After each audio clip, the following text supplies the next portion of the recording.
Bien écoutez, je suis particulièrement touchée et un peu émue, j'avoue quand même. C'est notre cinquième rencontre de Parole en Co aujourd'hui. Beaucoup de choses se sont passées au cours de ces 4 dernières années. Et déjà 4 ans, on faisait le lancement du projet. On était quelques-uns à y croire très, très, très fortement, mais on ne savait pas que cette aventure nous amènerait à des choses au niveau humain absolument exceptionnelles. Et aujourd'hui, eh bien, c'est vraiment un moment particulier parce qu'on va vraiment être en communion très étroite avec les patients et les patientes qui sont aux prises avec des problèmes de cancer et comment on peut les soutenir au mieux dans toute leur trajectoire. Et donc, cette cinquième journée est vraiment axée sur ces personnes qui ont pu profiter au cours de ces derniers mois du soutien et de l'accompagnement par des patients accompagnateurs. Je vais donc partager mon écran pour faire un peu le suivi de notre journée. Tout d'abord, vous savez que, bon, d'abord, je voudrais quand même remercier tous les sponsors, entre guillemets, de cette journée, et en particulier le ministère de la Santé et des Services sociaux, les instituts de recherche en santé du Canada, le fonds de recherche aussi Santé Québec, qui finance aussi la chaire en évaluation des technologies et des pratiques de pointe. Et bien sûr, le centre de recherche du CHUM, le carrefour de l'innovation et de l'évaluation, et le centre hospitalier aussi universitaire de Montréal qui m'abrite en tant que chercheur et médecin. Je vais partager en mettant le PowerPoint complet. Notre journée est assez complète. On va avoir une première partie qui est plus en lien avec la présentation des établissements, donc un peu nous dire où est-ce qu'ils en sont, les derniers accomplissements au cours de cette dernière année. Et puis, la deuxième partie sera beaucoup plus sur vraiment l'expérience concrète de terrain, sur comment les cliniciens et les gestionnaires en lien avec les patients accompagnateurs travaillent ensemble, comment les patientes accompagnées aussi vivent cette expérience. Donc, vraiment un immense merci à vous d'être là et de pouvoir vraiment nous partager votre expérience autour des raisons d'être même de notre projet. On va revenir aussi sur des exemples de projets qui se sont greffés sur celui-ci grâce à des étudiants excessivement motivés qui ont réussi à trouver des angles très originaux sur le projet pour le regarder d'une façon différente. Et finalement, donc, nous aurons notre mot de clôture. Les règles Zoom, eh bien, je pense que vous les connaissez tous, donc je vais aller très vite là, mais quand vous ne parlez pas, le mieux, c'est quand même de mettre son micro muet. Si vous pouvez mettre votre nom avec votre établissement ou en tout cas son acronyme, ça serait vraiment chouette, comme ça les personnes pourraient voir. Et je voudrais vraiment d'ailleurs souligner que nous avons des personnes venant de France, donc venant de beaucoup d'institutions différentes en France, que ce soit l'INCA, Unicancer, différents types d'instituts qui sont en lien avec Unicancer et aussi venant de plein de régions en France. Donc vraiment un immense merci. Nous avons aussi des collègues venant de Suisse. Donc, c'est vraiment extraordinaire là qu'on puisse avoir un rayonnement international. Donc, garder sa caméra ouverte, c'est quand même beaucoup plus sympathique et ça donne beaucoup plus de dynamique. Configurer son Zoom donc en mode intervenant, comme ça vous allez pouvoir voir la personne qui parle ou les personnes qui parlent quand on va avoir nos différentes tables rondes. Le mieux, c'est quand même de poser vos questions via le chat, là, la partie conversée, mais vous pourrez aussi lever la main au moment des périodes de questions. Nous avons la chance d'avoir Louise Lafay-Clochette qui va nous rappeler un peu à l'ordre pour la gardienne du temps et nous assurer que tout va bien. Louise, peut-être tu peux juste faire un petit coucou. On ne t'entend pas là. Tu as encore ton truc fermé.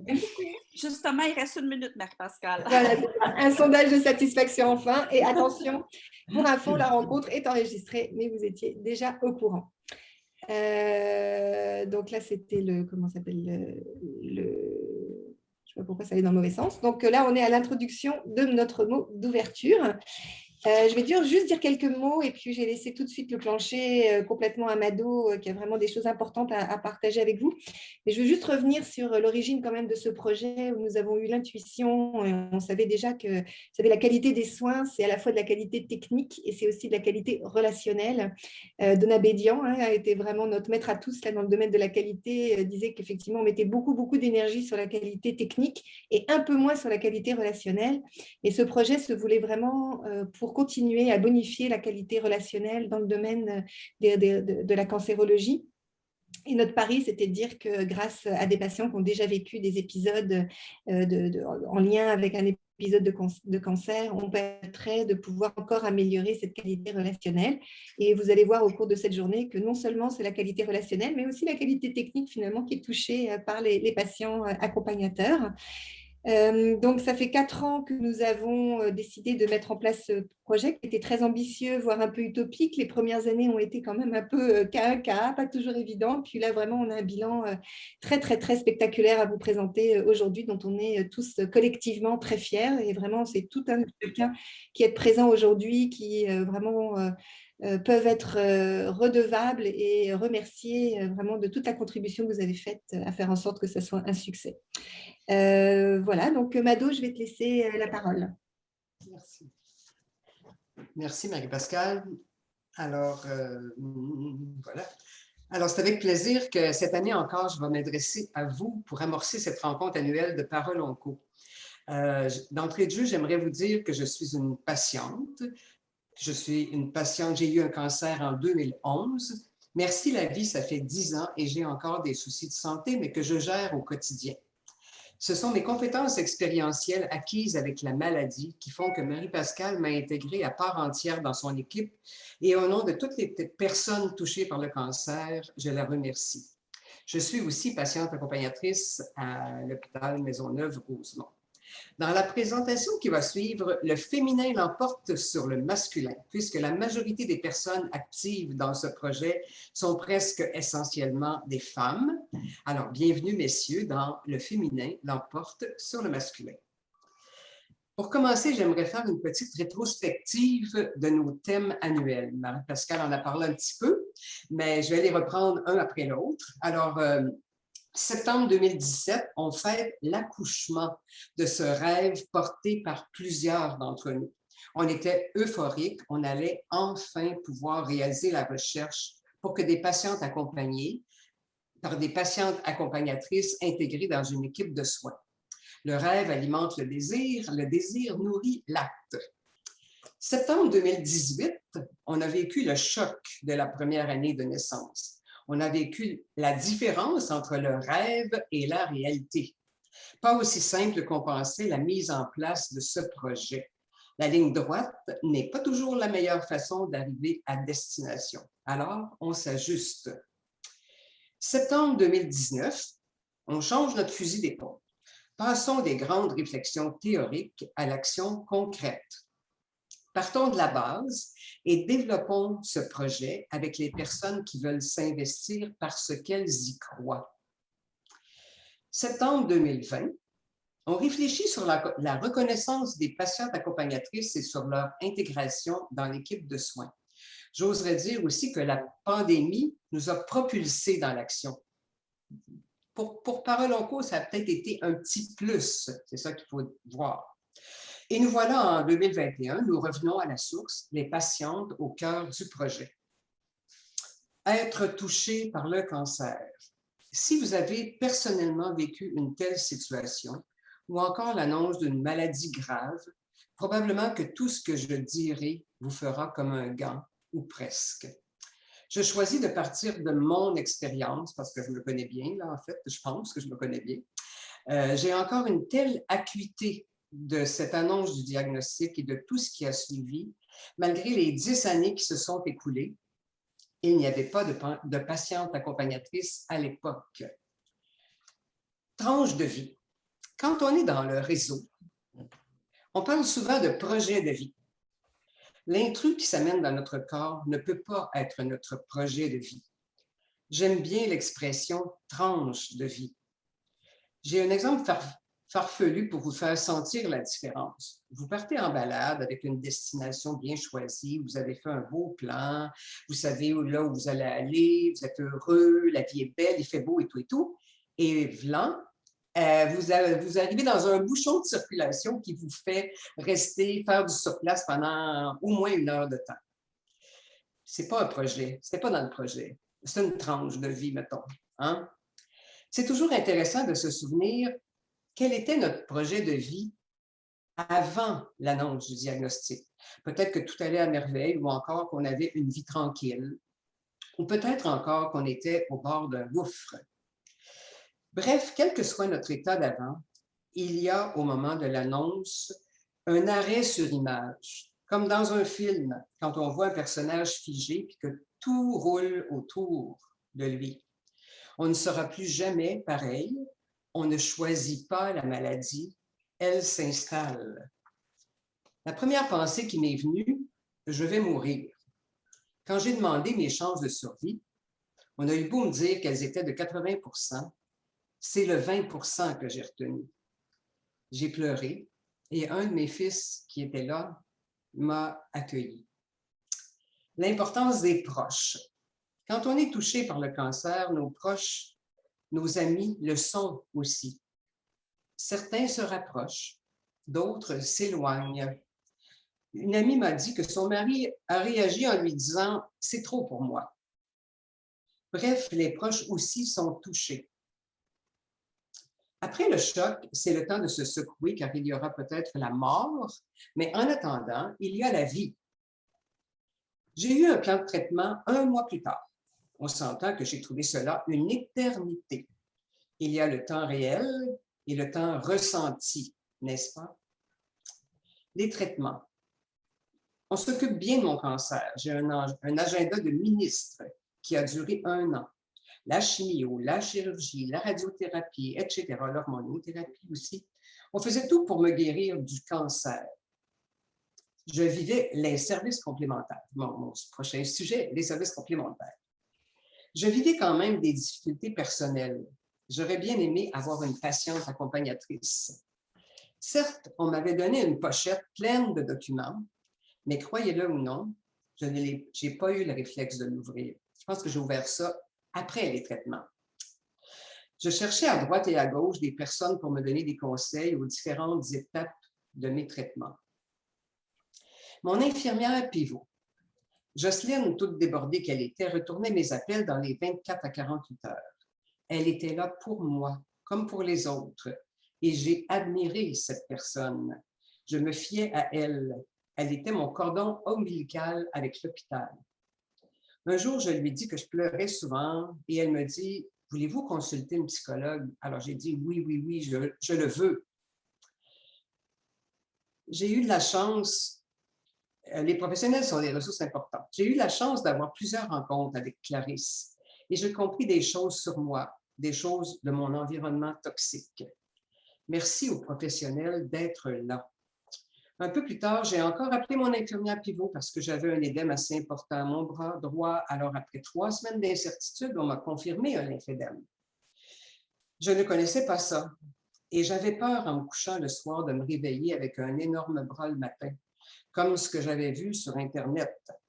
Ah, si j'avais eu une patiente accompagnatrice pour me rassurer. Je trouve important de souligner la présence des professionnels parce que Parole Onco, c'est un plus, mais ça ne veut pas dire qu'il n'y avait rien avant. Alors donc, les professionnels qui peuvent nous aider dans toutes sortes de situations de notre parcours de soins, une psychologue quand on a le moral à plat, une pharmacienne quand les nausées ne sont pas soulagées par la médication, une physiothérapeute quand on a besoin de traitement pour un lymphédème, par exemple, une nutritionniste quand on a un grand problème d'alimentation, une travailleuse sociale si on a des difficultés financières ou encore des problèmes avec nos assurances. Les professionnels sont des ressources importantes pour les patients. Par contre, ils sont peu nombreux pour répondre à la demande et il y a souvent une période d'attente pour avoir une consultation. Ah, si j'avais été accompagnée. Mais maintenant, il y a des patientes accompagnatrices. Être accompagnée, c'est ne plus être seul de notre espèce. Oui, on a la famille, les amis, mais on ne peut pas vraiment se confier à eux parce que, selon nous, ils ne peuvent pas vraiment comprendre ce que nous vivons. La personne qui nous accompagne est passée par un chemin semblable au nôtre. Elle a du vécu, de l'expérience et surtout, elle s'en est sortie. Alors, elle est un peu notre modèle. Être accompagné, c'est avoir un accès rapide à une personne et ne pas avoir le sentiment qu'on va la déranger. Oui, on a une infirmière pivot, et pas toujours, ça dépend des endroits et de notre situation. Mais souvent, on ne veut pas la déranger ou on pense que ce n'est pas assez important pour appeler notre infirmière pivot. Être accompagné, c'est pouvoir parler de nous sans être jugé. Oui, je vais arriver dans une minute. Alors, être accompagné, c'est pouvoir parler de nous sans être jugé, sans se faire dire « ça va bien aller », comme un de mes fils me disait. Être accompagné, c'est confier des choses qu'on ne dirait pas à nos proches pour ne pas les inquiéter. Être accompagné, c'est pouvoir parler notre langue avec une personne de la même origine culturelle. Être accompagné, c'est se sentir à l'aise de poser des questions sur toutes sortes de situations et penser que notre accompagnatrice aura des réponses ou encore saura où aller les chercher ou encore nous aidera à trouver par nous-mêmes pour nous aider à devenir partenaires de nos soins. Être accompagné, c'est être assuré que si quelque chose d'important nous turlupine, par exemple un traitement ou une chirurgie qu'on nous propose et qu'on n'est pas certaine de vouloir accepter ou qu'on ne comprend pas bien, on sait que notre patiente accompagnatrice, avec notre accord, prendra les moyens pour qu'on ait une rencontre avec les personnes qui pourront nous aider. Bref, être accompagné, c'est un cadeau du ciel. Merci vraiment beaucoup, hein, Mado. C'est un super beau témoignage, puis tu le remets bien dans ton contexte et dans le contexte plus large là, de toute la vie de toutes les personnes qui sont touchées par le cancer. Et effectivement, comme tu le dis, là, c'est vraiment un complément que l'on voit maintenant devenir comme vraiment incontournable pour faire en sorte que ce soit une expérience quand même moins traumatisante. Donc, un immense merci d'avoir réussi à nous partager toute cette émotion. Merci encore. Donc là, je vais continuer à vous, comment ça s'appelle? Tu m'as donné un peu la larme à l'œil, j'avoue. Donc là, je vais un peu vous revenir sur le projet lui-même et la manière dont on l'a conçu et surtout remercier l'équipe qui travaille à Parole Onco et à faire en sorte que ça se passe d'une façon absolument remarquable. Je voudrais vraiment tout d'abord remercier Louise Normandin qui travaille plus particulièrement avec la Mauricie Centre du Québec et aussi la Gaspésie, avec Monica qui fait la coordination donc au CHU mais aussi de l'Est de Montréal, à Karine Bouchard pour le CHU de Québec, Université Laval, et Cathy Bazinet pour tout ce qui est communication en lien avec le projet. Et puis évidemment, je n'ai pas oublié Cécile, mais je voulais vraiment la citer en dernier parce que Cécile est vraiment la cheville ouvrière de tout ce que nous faisons, de toute cette journée aussi. Et je voudrais vraiment la remercier infiniment pour son dévouement et tout le temps qu'elle passe à faire en sorte que tout se passe de façon très harmonieuse. Donc bravo et mille merci Cécile, et vous toutes aussi. Dans le projet, les objectifs, je vous les rappelle, hein, de Parole Onco, lorsque l'on avait proposé le projet pour financement aux instituts de recherche en santé du Canada, on avait donc l'idée de co-construire avec les milieux cliniques donc la manière d'introduire des patients accompagnateurs, ensuite de regarder les facteurs qui pouvaient favoriser ou pas l'introduction de ces patients accompagnateurs pour être capable ensuite de pouvoir finalement trouver les conditions les plus gagnantes. Finalement, nous avions comme projet d'évaluer évidemment toute la mise en œuvre et aussi de voir l'impact que ça pouvait donner. Nous avons aussi beaucoup travaillé sur tout ce qui était éthique et juridique, puisqu'effectivement, l'arrivée d'un nouvel acteur dans le système de santé implique de réfléchir aux enjeux que cela pose et finalement, donc, d'explorer les différents effets et les dimensions qui sont sensibles à l'intervention.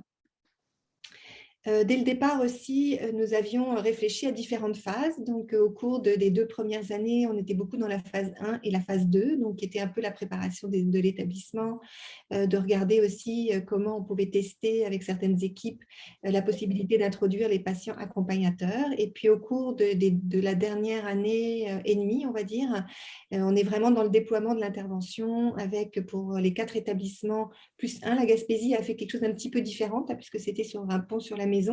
Vraiment le déploiement de l'intervention et de voir de quelle manière on peut vraiment l'étendre sur toute une trajectoire de soins. Et finalement, nous sommes actuellement donc dans cette phase de pérennisation où progressivement les établissements, au-delà du projet de recherche, vraiment intègrent de façon très systématique des patients accompagnateurs dans différents sites tumoraux dans le programme de cancérologie.